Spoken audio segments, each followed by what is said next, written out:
90% ఉన్న SC ST బీసీలు మేము ఓట్లు వేస్తే ఇలా నువ్వు ముఖ్యమంత్రి అయినావు బిడ్డ. నువ్వు ముఖ్యమంత్రి అయి ఈరోజు మా పైన దాడి చేస్తావా? ఇవాళ గుళ్ళకి నిర్మించేది మేమే, సున్న వేసేది మేమే, ఇవాళ మీకు హారతలు పట్టేది మేమే అంటే మేము గుళ్ళ దేవుని మొక్కరికి రాకూడదా? ఇది ఎక్కడి వివక్ష?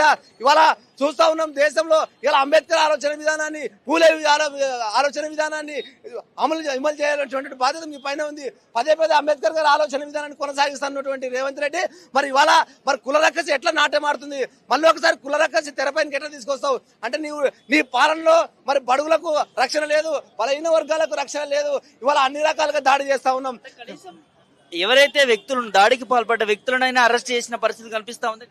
ఎంత దుర్మార్గం అంటే ఆ బాధ్యుడు పోలీస్ స్టేషన్ కు పోయి మరి కేసు పెడితే ఎంత దుర్మార్గం అంటే ఉల్టా ఆ బాధ్యుని పైన ఎఫ్ఐఆర్ చేసినారు. అంటే ప్రజలు రక్షించాల్సిన పోలీసు వ్యవస్థ కూడా ఇవాళ అధికార పార్టీ కొమ్ముకు వస్తుంది. ఇవాళ అధికార పార్టీ కార్యకర్తలుగా వ్యవహరిస్తున్నారు. మరి ఇంతవరకు కూడా ఆ 8 మంది పైన మర్డర్ అటెంప్ట్ కేసు పెట్టి నిందితులు రిమాండ్ చేయలేదు. కేవలం 3 రిమాండ్ చేసినారు. మరి ఇంకా 5 మందిని ఎవరు రిమాండ్ చేస్తారు? అంటే ఇవాళ పోలీస్ వ్యవస్థ కూడా కాంగ్రెస్ కార్యకర్తలాగా వ్యవహరించడం అంటే ఎంత దుర్మార్గం. ఈ రాష్ట్రంలో ప్రజాస్వామ్యం ఉందా అని ఇవాళ హెచ్చరిస్తున్నాం, అడుగుతా ఉన్నాం.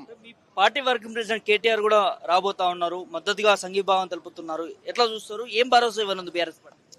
ఇవాళ బీఆర్ఎస్ పార్టీ అంటేనే ఇవాళ బడుగుల పక్షాన ఉన్నటువంటి పార్టీ.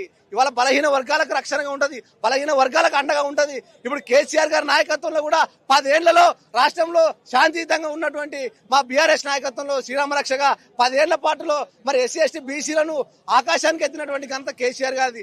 10 ఏళ్ల కాలంలో కూడా ఎటువంటి అల్లర్లు లేకుండా, ఇట్లా దాడులు లేకుండా, కుల మతాలకు అతీతంగా అందరూ భిన్నత్వం ఏకత్వంగా విలసించినటువంటి తెలంగాణ. అందుకే ఈరోజు మా కేటీఆర్ గారు కూడా వీళ్ళకు అండగా భరోసాగా ఉండడానికి కోసమే నాగర్ కర్నూలు గడ్డకు వస్తున్నాడు. మరికొద్ది సేపట్లో ఖచ్చితంగా కూడా రాబోయే కాలంలో కూడా ఈ రాష్ట్రానికి కేసీఆర్ గారి నాయకత్వమే శ్రీరామరక్ష. ఇటువంటి వాళ్ళకి అవకాశాలు ఇస్తే ఇవాళ రాష్ట్రం అల్లకుల్లం అవుతుంది. ఇవాళ కులం పేరుతో మరి ఈ రకంగా దాడులు చేస్తా ఉన్నారు.